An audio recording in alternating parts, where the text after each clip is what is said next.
I knew the moment was coming the second he swaggered into the Monday morning meeting wearing his dead father's Rolex and a grin slicker than an oil spill.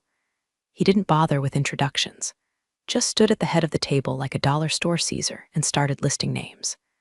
Realignment, he called it. Performance purge, his little clipboard read.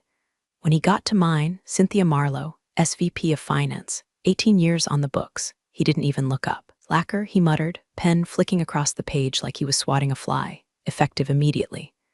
The room went silent. Janice from payroll blinked so hard her fake lashes fluttered off like moths. Someone dropped a pen, and me?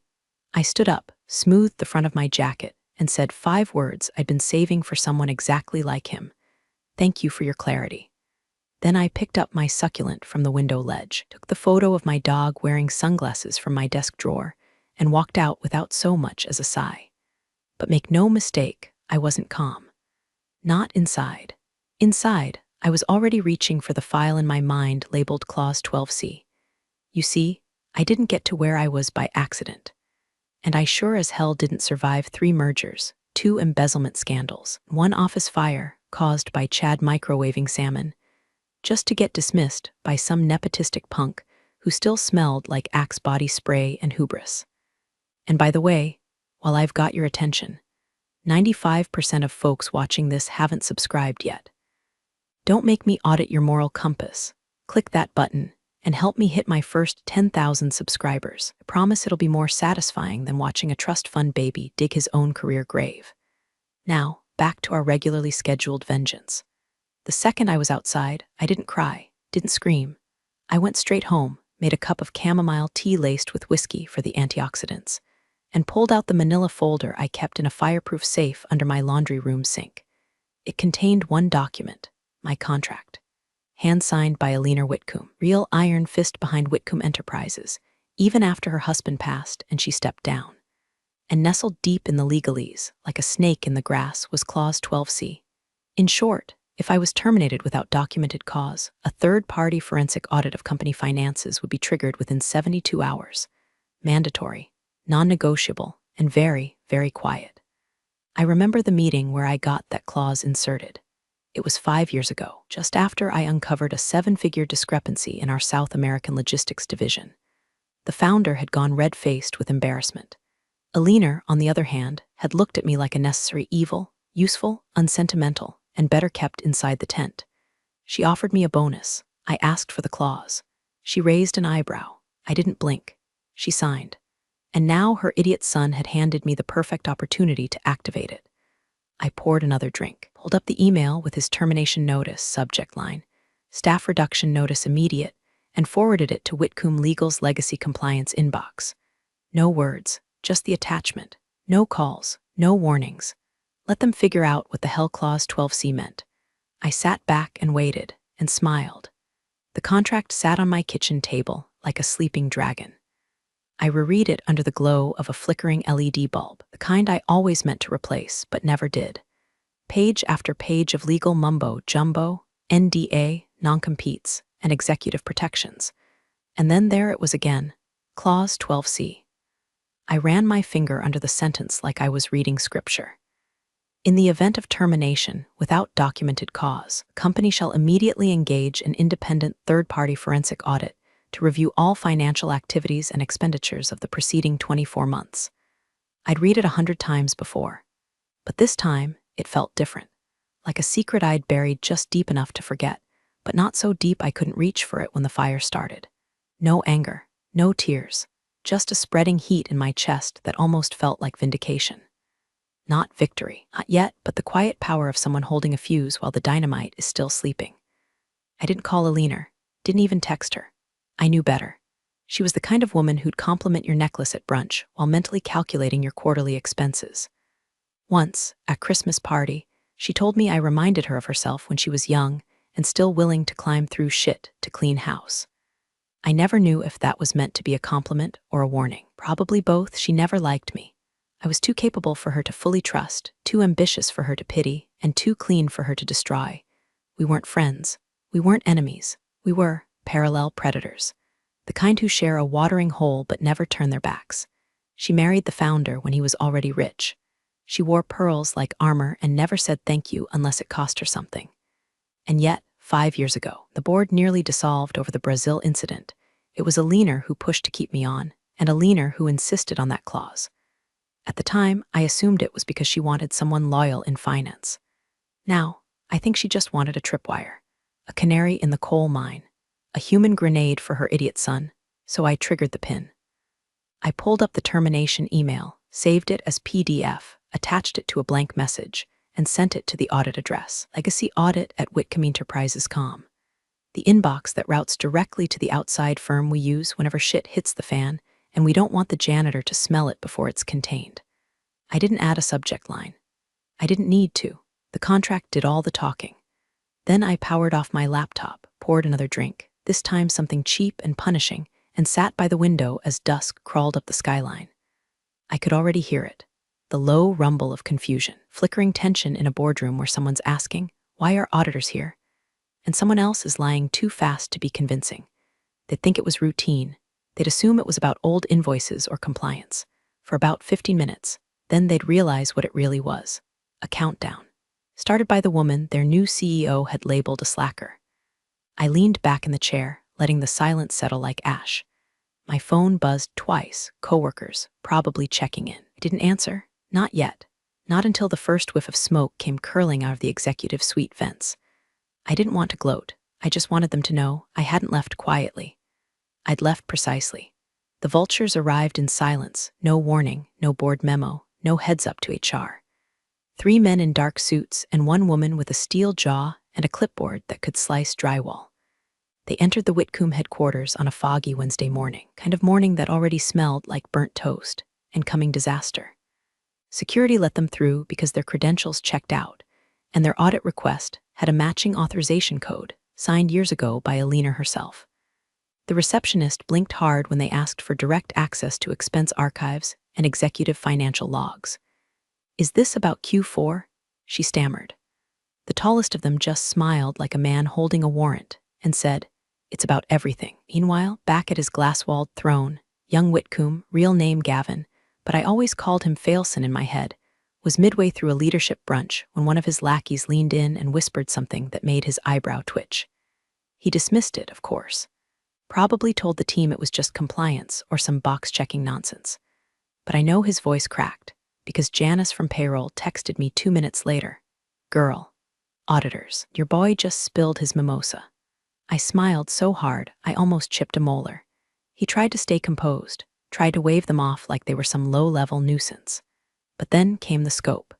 The auditors requested access to all corporate cards used by the executive team over the past 2 fiscal years.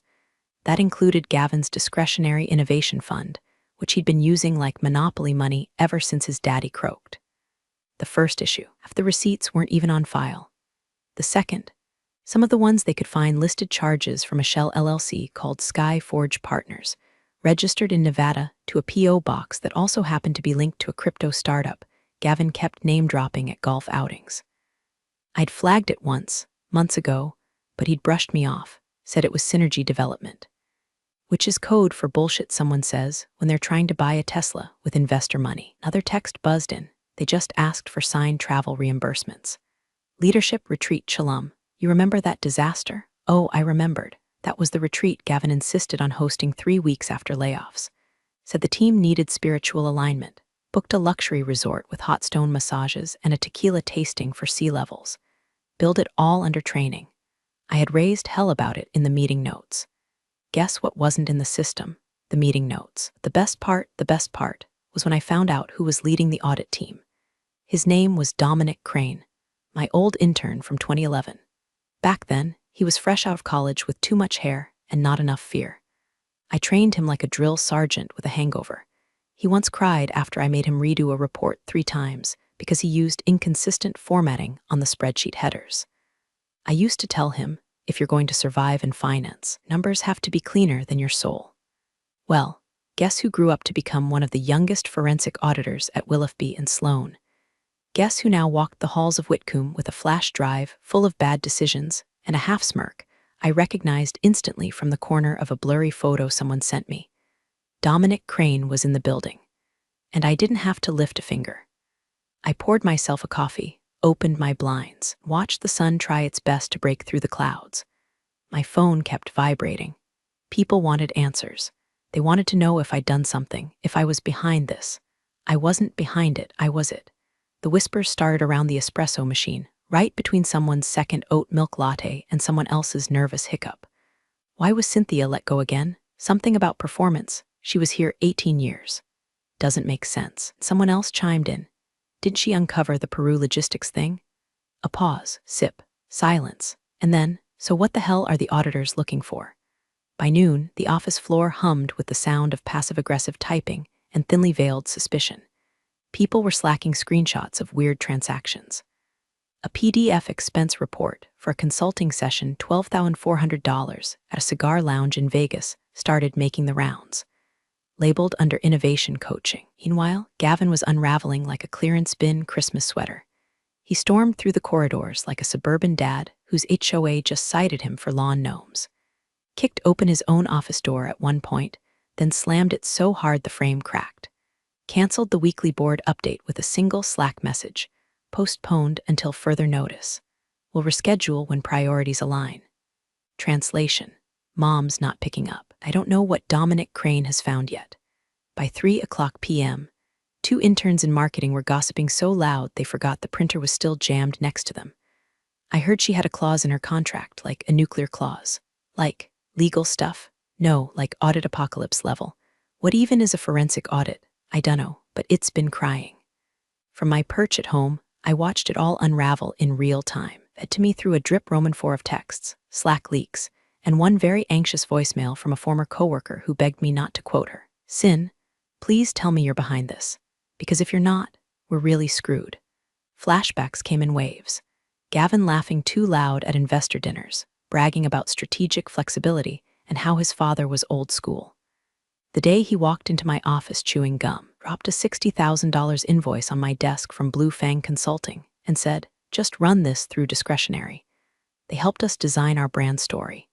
The invoice had a description that read, Emotional Branding Brainstorm plus Goat Yoga Alignment. I had stared at him like he'd farted in church. Gavin, I said, that's not a business expense. He winked, not with that attitude. That was 8 months ago. I flagged it, buried it in my notes, told myself it wasn't my hill to die on. Now it was the whole mountain catching fire. The best part? Nobody outside the building knew, yet. The shareholders were still blissfully unaware. The press hadn't sniffed it. Even the financial forums hadn't gotten wind. It was like watching a volcano rumble under the surface while tourists took selfies at the edge. And me? I sat with my legs crossed, phone face down, inbox glowing with unread messages. One from Alina, unread. Another from Dominic, marked requesting context. I didn't open that one either. Not yet. Let them stew. Let them wonder how deep it goes. Let the boys sweat. Because I wasn't done, not even close. I hadn't even opened my own files yet. The call came at 6:37 a.m., before the sun had fully crawled up the sky, before my coffee pot had finished its first gurgling breath. The screen lit up with a name I hadn't seen since the last executive holiday party, back when Gavin was still pretending to be a visionary, and I was still pretending to like his signature cocktail. A Negroni with Red Bull. Alina Whitcomb, the Chairwoman Emeritus, the Iron Widow. The woman who once said, gratitude is a luxury women in power can't afford. I let it ring 4 times. Then I answered. Cynthia. Her voice was clipped, precise, like someone slicing string cheese with a scalpel. She didn't bother with good morning. Didn't ask how I was. I think we need to talk. I waited a beat. About what exactly? A pause. I could almost hear the pearls rattling in her throat. Not over the phone. Of course not. Alina never said anything over a wire she wouldn't say in court. I leaned against the kitchen counter, absently brushing crumbs from a stale croissant into the sink. My brain wanted to snap something back. How you want to talk? After your son called me a slacker and tried to erase 18 years with 1 meeting and a damn clipboard. But I didn't, because I knew what that call really meant. She had seen the audit, not all of it, just the edge. Just enough to know the iceberg went deep. Just enough to realize the idiot she'd handed the wheel to had steered the whole damn ship toward a fiscal glacier. I know a place, she said, gave the name of a boutique hotel cafe halfway between our neighborhoods. Quiet, expensive, full of elderly women who played bridge and young executives pretending not to be nervous. 10 o'clock, she said, then hung up. I stared at my reflection in the microwave door. My jaw was clenched, not from anger, not exactly. Old wounds have strange muscle memory. She'd never liked me, never disliked me either. I was a tool to her, well-oiled scalpel she could use to carve the fat off her late husband's empire. But I was never the daughter-in-law she wanted for Gavin, never the mentee she bragged about at charity luncheons. I wasn't glamorous. I wasn't socialite enough. I was numbers and grit, sarcasm and survival, and she never forgave me for making myself indispensable. When the founder was alive, he once called me reliable as stone. She heard it. I saw the look on her face, like I'd stolen an heirloom without touching a thing. From that day on, I was tolerated. Not trusted, not loved, just tolerated. But she didn't tolerate incompetence. Not for long, so when she called, I knew it wasn't remorse. It was war prep. At 10:03 a.m., I walked into the cafe wearing a gray blazer and carrying no documents. Alina was already seated, black coffee untouched, gloves laid neatly beside a copy of The Economist that I'd bet she hadn't read. She looked older. Not weaker, just more preserved, like porcelain that could still shatter if dropped wrong. We didn't hug, we didn't smile.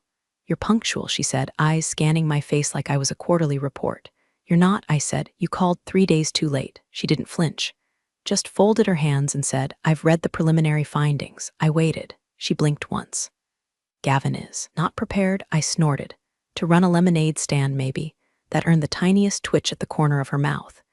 "He has made some unfortunate decisions." "You don't say." Another pause. She wasn't trying to apologize. She was testing the air, weighing how much I already knew versus what she could still control. "Tell me, Cynthia," she said finally. "What would you do next?" I sipped my coffee. Burned my tongue, didn't blink. I'd wait and watch, see who you call after this. She didn't speak for a moment, just stared. Then she said the one thing I didn't expect. "You were never his favorite," she said, "but you were always mine." And that's when I knew Gavin was as good as gone. She just needed a scalpel. I didn't agree to anything, but I didn't say no. I left the cafe with my hands empty and my mind racing. Because the thing about being underestimated for 18 years is, people forget what happens when you stop playing nice. It started with a single red flag in Dominic's audit report, highlighted, underlined, and flagged 3 times for urgency. Crypto payments. More specifically, over $800,000 wired to a Cayman-based holding account registered under a consulting group named Novo Hatch Global Strategies. The problem? That account didn't exist before Gavin became CEO. The bigger problem, Gavin listed it as a legacy vendor from his father's tenure. And the biggest, most oh god we're cooked problem. The payments were approved with digital signatures from people who had left the company 2 years earlier. That was the match. What followed was the dry kindling catching fire. Staff, probably the same ones Gavin barked at, dismissed, humiliated, began forwarding anonymous packets to the auditors. PDF after PDF of sketchy expense memos, reimbursements for creative retreats, and meal receipts that included Wagyu steaks and $400 bottles of wine for mentorship dinners with a startup founder who, it turned out, was Gavin's college roommate and part-time DJ. One leak included a scanned sticky note taped to a monitor in legal's office that read, "Don't approve GW. S Cayman stuff without checking W/E Alina." So someone had raised a flag. Someone had ignored it. On Friday morning, a post appeared on the Financial T, a gossip blog usually reserved for bankrupt startups, tech firings, and Silicon Valley implosions. Whitcomb exec under scrutiny? Anonymous sources say the books aren't balancing. It was short, vague, and packed with enough implication to make every investor in a 3-state radius spit out their espresso. I was mid-sip myself when the email hit my inbox. "Sin, this wasn't supposed to go public yet. Call me, Dominic. Too late, Dom."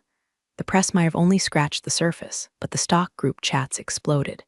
Speculation hit Reddit. "Is Whitcomb another Theranos?" one genius asked. "Crypto laundering through legacy accounts," another suggested. People posted their own screenshots of business lunches and called out execs by name. And suddenly, it wasn't just Gavin in the hot seat. Whole board was fielding calls from institutional investors. Emergency meetings were scheduled, then rescheduled, then quietly canceled. No one wanted to be on the record. No one wanted to be holding the matchbook when the flames reached the lobby.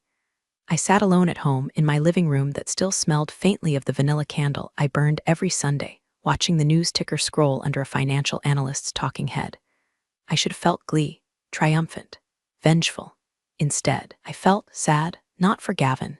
He deserved every public crucifixion coming his way, but for the company we'd all built before his daddy died and handed him the keys. Whitcomb had been messy, sure, but it was ours. A machine with history, with grit, with people who gave a damn. People who stayed late and scrubbed the financials clean not because they were told to, but because their names were on it. Now, it was going to be remembered for this. For him, goat yoga receipts and crypto scams in the Caymans. I didn't want to burn it all down. I just wanted the mold scraped out. But fire spreads fast when no one's paying attention to the smoke. And now, I had a decision to make. Let the fire finish what I started or step back in and control the burn. The invitation arrived in the form of an embossed envelope slipped under my door. No email, no assistant, no ping me when you get a sec. Just paper. Heavy, ivory stock. My name, handwritten in a script I recognized instantly, Auditors. Inside, a single card, emergency board session. 9:00 a.m. Executive suite, 42nd floor. Attendance confidential. Notably missing any CC to Gavin Whitcomb. I didn't RSVP, didn't have to. Alina knew I'd come, if not out of duty, then curiosity. The next morning, I arrived in a navy blazer and my lowest heels, ones that let me walk without sound. The building buzzed with hushed chaos, like a funeral reception where no one was sure if they were mourning or celebrating. On the 42nd floor, a security guard opened the frosted glass door without a word. Inside, 7 board members sat around the long walnut table, each looking like they hadn't slept since Tuesday. At the head sat Alina, flanked by 2 legal advisors and a thermos of tea she hadn't touched. She nodded once. Thank you for coming. No mention of Gavin, no small talk. The presentation was already set up. Dominic's team had compiled a preliminary audit summary, and it wasn't pretty. Every page projected on the screen dripped with quiet damnation. Unauthorized crypto transfers, falsified reimbursements, vendor payments without any traceable deliverables. Many of these, Alina said crisply, appear to post-date my son's appointment as CEO. No one interrupted. Then she turned to me. We need stability and speed. I'm asking you to step in, interim executive oversight, full discretion. No red tape, it wasn't a question. But I answered anyway. No, her brows lifted a fraction. The room stirred. Someone coughed nervously. I'm not here to clean Gavin's vomit off the rug, I said, not unless I'm allowed to replace the furniture. One of the board members chuckled, then tried to mask it with a cough. Another, Harold, one who always smelled like pipe tobacco and quarterly losses, leaned forward. We'll authorize full operational authority, he said. Alina's already drafted the motion. Still, I hesitated, because even with everything they'd shown me, even with the press circling and the scent of scorched reputation in the air, there was a part of me that didn't want back in. Until my phone buzzed, a single message. No sender, no text, just an image, a screenshot. Group chat labeled Wit Bros, exec life money pill. Gavin, Cynthia's gone, took her plant and her sad little file cabinet. Elmau told you finance was dead weight. Another message below, she probably cried in her Prius. I stared at it for a long moment. My blood didn't boil, it chilled, settled. Then I stood. I'll take the role, I said, effective immediately. Alina gave the faintest of nods. Welcome back, but I wasn't done. I walked to the screen, the remote from Dominic, and pulled up a separate folder I had brought, my own records. Before we begin, I have one more vendor to add to the review list, I said. Gavin approved a Q2 payout labeled Marketing Retreat Iceland. Except no one went. The airline ticket numbers belonged to 2 models from Instagram, and the Airbnb receipt links to a villa owned by someone with the last name Whitcomb. The room went dead quiet. I'm not here to be quiet, I said. I'm here to be precise. Then I took my seat at the head of the table, not beside Alina, in her place. The conference room lights were dimmed just enough to make the glowing red highlights on the audit report look like fresh blood. Screens lined the wall in 3 tiers, each loaded with spreadsheets, flagged transactions, and photo receipts that didn't match dates, vendors, or reality. One board member leaned forward, squinting like if he stared hard enough. Maybe the numbers would rearrange themselves into something less damning. I walked in mid-sentence. They had started without me. Mistake. Alina was seated at the side this time, silent, letting them circle the problem like buzzards with clipboards. She didn't even flinch when I stepped to the front. She just tilted her head slightly, as if to say, go on then. So I did. No need to recap, I said, loud enough to slice the room's tension in half. Not in the speculation phase anymore. We're in the triage. All eyes shifted. I clicked the remote. The main screen changed. Case ID, GW0029 vendor. Novo Hatch Global Strategies total, $327,900. No proof of deliverables. First transaction hit 3 days after Gavin was installed as CEO. Labeled as blockchain architecture development. No work was produced. Company doesn't even have an IT department capable of integrating blockchain. Click. Next slide. Case ID, GW0174 expense, $14,320. Location, Reykjavik, Iceland. Listed as Q2 marketing strategy. Retreat. No calendar invites. No itinerary. Flight manifests match 2 Instagram models with direct ties to a brand Gavin's been privately investing in. Listed under a shell corp, traced back to a Whitcomb family trust. I let the silence settle like a fog. One board member cleared his throat. Are we looking at criminal liability here? I didn't answer. I didn't have to. Right on cue, the doors slammed open. Gavin. He strode in, red-faced and twitchy, with an intern trailing behind him like a confused duckling. What the hell is going on? He barked. Why am I not on this calendar? Why is she standing there like she's in charge? I turned slowly, let him see my badge, the one a leaner had reinstated, the one labeled Executive Oversight. He froze. You can't. I can. Then I turned back to the board. There's one more thing you should know, I said, ignoring his presence like a stubborn draft. If you sit on this, if you pretend this is isolated, you're all on the hook. The bylaws were revised after the Argentina incident. The executive transactions not investigated post-complaint put the entire board at legal and fiduciary risk. Now the fear started to bloom. Some of you signed off on Gavin's innovation fund. Some of you approved reimbursements you didn't verify. If this goes to the public prosecutor, and it might, you're all going to be asked the same question. What did you know, and when did you choose to stay silent? Gavin stepped forward. This is character assassination. You have no idea what kind of pressure I've been under. I turned to him, expression flat as marble. Funny. I thought that was your brand, pressure. Performance under pressure, wasn't it? Or was it just performance? He opened his mouth, but I raised a hand. One last slide, I said. Click. Case ID, GW0190, $58,000 payout shell vendor. Centric Strategies recipient, unknown. Routing number masked. This is still open, I said. Payment was flagged. No business address. Routing info scrubbed, but preliminary traces link it to a personal account. Not Gavin's. Every head in the room turned. I let the silence breathe. Then it links to someone sitting at this table. A beat, too. Then I stepped back, not to leave, just to let them stew, because the climax hadn't landed. Not yet. I didn't want to use it. That clause was the last bullet in a gun I'd hoped I'd never have to fire. Dusty relic from the founder's paranoia during the 2008 collapse. It had a name that sounded more like a Cold War directive than a corporate policy. Clause 17E, Executive Emergency Override.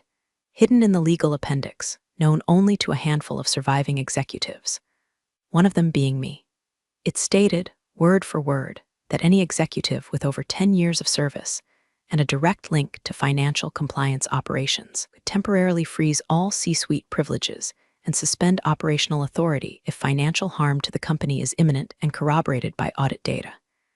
It was signed by the founder himself, in fountain pen, with a whiskey stain in the margin, so I printed it, walked into the room, and laid it flat on the table. Clause 17E, I said, signed by William Whitcomb, active, enforceable, and as of 5 minutes ago, invoked. Gavin started to laugh. You're kidding. That's not even it is, Alina said, cutting him off with a tone colder than marble. And it holds. He turned to her, jaw slack. Mom, but she didn't say a word. Just picked up the executive order form, initialed the top, and signed the bottom in 3 fluid strokes. Her pen didn't shake. Her eyes never met his. Effective immediately, she said. Gavin Whitcomb is suspended from all company operations pending final audit results. The room went still, like glass right before it shatters. Security didn't drag him out. They didn't need to. A compliance officer, tall, silent, merciless, stepped in and stood by the door with an envelope and a badge scanner. Gavin froze, looked around for lifeline. Found none. I built this place, he hissed at me. I tilted my head. You inherited it, then you hollowed it out. He stepped toward me, close enough that I could see the panic under his cologne. You think they'll trust you, he said, voice raw. You're just a numbers rat with a grudge. I leaned in. No, Gavin, I'm a numbers surgeon, and you've been bleeding this company dry for months. He was escorted out 5 minutes later, past the same receptionist who'd watched me walk out with a potted plant and a pink slip, past the interns who'd overheard his group chat jabs, past the conference room where his strategic retreats had become boardroom jokes. And as he passed the glass double doors, I allowed myself a small, quiet smile, not out of cruelty, out of closure. Then I turned back to the boardroom, picked up the tablet, and began clicking through accounts like a surgeon prepping for triage. We have 2 weeks, I said, to plug the holes before the shareholders realize how close this ship came to sinking. No one argued. No one blinked. They just nodded and followed. Alina stood last. She paused at the door, looked back, and said, "Fix it or finish it." Then she left me alone with the mess. I stared out the window, watching the city blink awake. I'd won. I had control. But all victories come with receipts. The game was over. Now came the audit. Thanks for joining the fun, you office survivors. Subscribe for more switch-flicking drama. Let's make your former coworkers sweat.